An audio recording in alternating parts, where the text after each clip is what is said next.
Hey, this is Anthony with RevZilla. We can watch, decide, and ride. Welcome to our detailed breakdown of the new Alpinestars Supertech Glove, available at RevZilla.com. Released late fall of 16, finally hitting early 17. This is the brand new Supertech from Alpinestars. It is replacing the GP Tech as the top of the food chain apex predator for racing within the Alpinestars line. Full gauntlet protection. This is what we saw Marc Marquez and Jorge Lorenzo racing in the 2016 MotoGP season. And if we look at it, a lot of changes really focused on protection and focused on comfort as we move forward. Now, if I look at my previous version, which was about $100 less, this guy's going to come in around the $400 mark.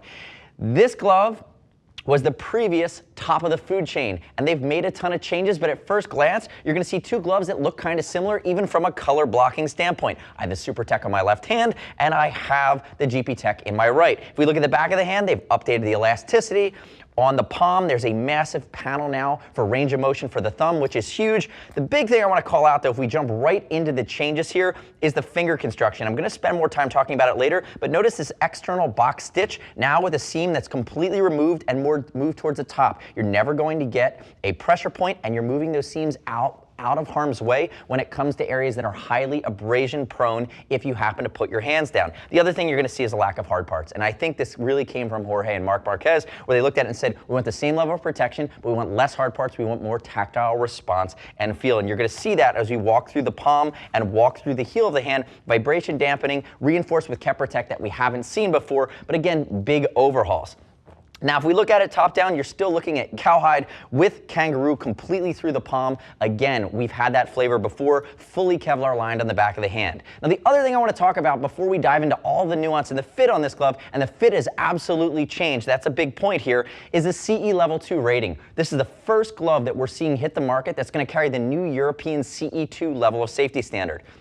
That is a higher rating for impact resistance as well as abrasion resistance. And again, that's a significantly different level of testing that we've seen on any glove. I hope it makes its way across all the other manufacturers, but really this is an innovative first from Alpinestars as we're seeing a CE Level 2 rating for the first time actually be attached to the glove. And where we see that show up is right here on the inside of the cuff. You come in here really tightly, you're gonna see a 2. There's no other glove in the RevZilla lineup right now that's going to have that 2 attached to it. Now, the other thing I wanna talk about before I dive into the nuance here is the fit scheme. And this is the big one, and this from our standpoint isn't a true negative, but is something to take into account when we think about how this glove's gonna work if you're a diehard Alpinestars customer and if you've been racing in Alpinestars for, again, many seasons and previous gloves. This fit scheme gets more narrow, gets more European. And what they've done here is they've narrowed at the wrist and they've narrowed at the fingers. This is actually through the lens of giving you a glove that's more streamlined, that's gonna stay in place, keep you focused, work ergonomically well, but more importantly, stay on your wrist in a case of an off or a low side or a high side crash. Now, if we think about that, that's a great safety feature, but what it does by narrowing this glove, if you think about my hands, I typically wear a size large in American cut gloves. That's gonna be your Icons, your First Gears, other brands from that perspective. Within Alpinestars, I've typically always been an extra large. They fit a little bit more European, I go a size up. But in an extra large in Alpinestars, I've had a little bit of breathing room. I didn't need the break in time. Again, I had a little bit more room to move. In the new Supertech glove from Alpinestars, we feel that they fit about a half size smaller than the previous version. So for me, right squarely in the middle of an XL, I'm gonna stick with an XL. It's gonna need to break in. I'm a bit closer to being out of room. Somebody like Buzzsaw here on our testing staff, Buzzsaw said, you know, I was right at the top of the size curve when it came to Alpinestars before in the GP Tech. Now with the Supertech, I have to go to a 2XL. So keep that in mind if you're previously used to wearing Alpinestars and you're wearing that XL like I was or any size. If you had some room to move, you're probably fine staying within the same size. If you are maxed out in that size, it fits about a half size small now. It's a little bit more narrow. You're gonna have to go up. Again, remember, use a size chart. We'll ship for free over 39 bucks. And I'd love it if you'd subscribe to us at RevZilla, leave me your comments, your questions, and your feedback around the new Supertech. But ultimately, keep in mind the fit scheme has changed. And again, it's a step forward in streamlining as well as protection, but you have to take it into account if you're thinking about switching to the Supertech from something like a GP Pro or a previous GP Tech. Now, starting from back to front, let's work through all of the changes and all of the nuances on this glove. Remember, full cowhide construction on the back of the hand, and the back of the hand underneath the cowhide is also going to be fully Kevlar lined. Abrasion resistant and additional heat shield. That comes standard, that lived in the previous GP Tech.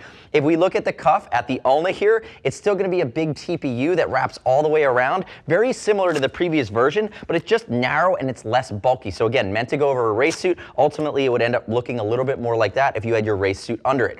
As we work our way up to the back of the hand, this is one of the features that they've stepped forward with, which I really like. They've added elasticity to the back of the hand behind your DFS knuckle. So again, DFS raised knuckle allowing slide and protection, but now it works and it moves a little bit more easily with you. Again, the range of motion and ergonomic, especially if you're only using 2 fingers, is really important behind that hard part so it doesn't bunch up and it's not constantly pulling the glove.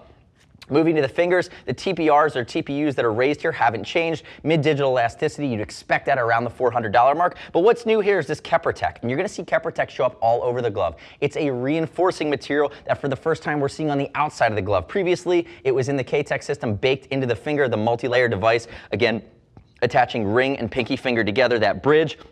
But now we're seeing on the finger as well as the palm. And what it is Cordura and Aramid blended together from shoulder, high abrasion resistance while not adding additional bulk or significant amount of weight. We have that on the index finger, you have it on the middle finger, and you have it on the ring as well. Now, if we rotate over, more Keprotec from the mid thumb knuckle all the way back to where the thumb connects to the hand. That's replacing an elasticated stretch panel. So what they've done here is they've added a softer material with dense foam behind it to beef the impact resistance and abrasion resistance, but what they've done is they've taken away that larger elasticated panel that we saw on the GP Tech. Again, you're extending the protection up there, and that's going to be cowhide. If you work your way more laterally or more medially to the inside here, more Keprotec on the inside of the finger, and if we look at the palm, area of cowhide with a digital print on it for more grip, and that's over top of Kangaroo. And remember, Kangaroo is really the gold standard when it comes to race glove palms. Super lightweight, super abrasion resistant, but it's very, very tactilely responsive, so it transfers a ton of feel. You're going to see as well when we get into the fingers, we talked about it briefly, the seam is going to come up and be moved away from the grip, and it's going to be moved towards the top of the finger, and it's going to be out of an area that's more prone to impact, more prone to accidents. What you're going to see is at the top of the finger here, it's between your fingers, it's protected. They're eliminating a whole seam and eliminating an entire pressure point. The things we love about the glove, obviously they've done this correctly in the past, capturing the outseam, moving down towards the lateral side of the glove here. You have Keprotec now that's fully reinforced with dense foam behind it. Side of the hand, moving to the heel of the hand, splitting with additional foam. It's not just a Keprotec flap, it actually has some weight to it. You see this dense foam with Keprotec over top of it, all the way across the thumb, all the way on the heel of the hand. It starts to work its way up the outseam, and we had it in the thumb. Again, that is taking the place of the previous system, which would have been just full cowhide reinforcement with the DFS, which would be a hard part here. Removing that hard part allows it to be more comfortable, more flexible, lighter weight, and more streamlined, again, transferring better feedback from the bike to your hand. If we work our way into the wrist, again, it's going to be a double cuff here where we have our wrist adjuster as well as our cuff towards the bottom. That's going to be over top of perforated leather. Again, streamlined, not a ton of adjustments from the wrist back. Most of the changes here are going to be through the fact they've eliminated all of the goat. They've taken a step forward with the amount of Kangaroo. You have the big flex area here in the palm, right in the crook of the hand. But again, all of these softer materials beefing up the abrasion resistance to cover that CE2 level standard while moving the seam lead to a more protective, more streamlined glove that ultimately takes a big leap forward over the previous GP Tech. So all in, if we think about the new Supertech R, again, the first that we've seen within the industry to go to that CE2 level standard, stands on the shoulders of the GP Tech, takes a leap forward. You'd notice that I didn't have a ton of gripes with it. Really, the only thing that I really harped on was the fact that the fit scheme has changed. So if you're an Alpinestars loyalist, just take it into account that the fit scheme has become a little more narrow, and you need to take that into consideration when you're thinking about the size to go with. But all in, comparing this to something like even the all-new GP Pro,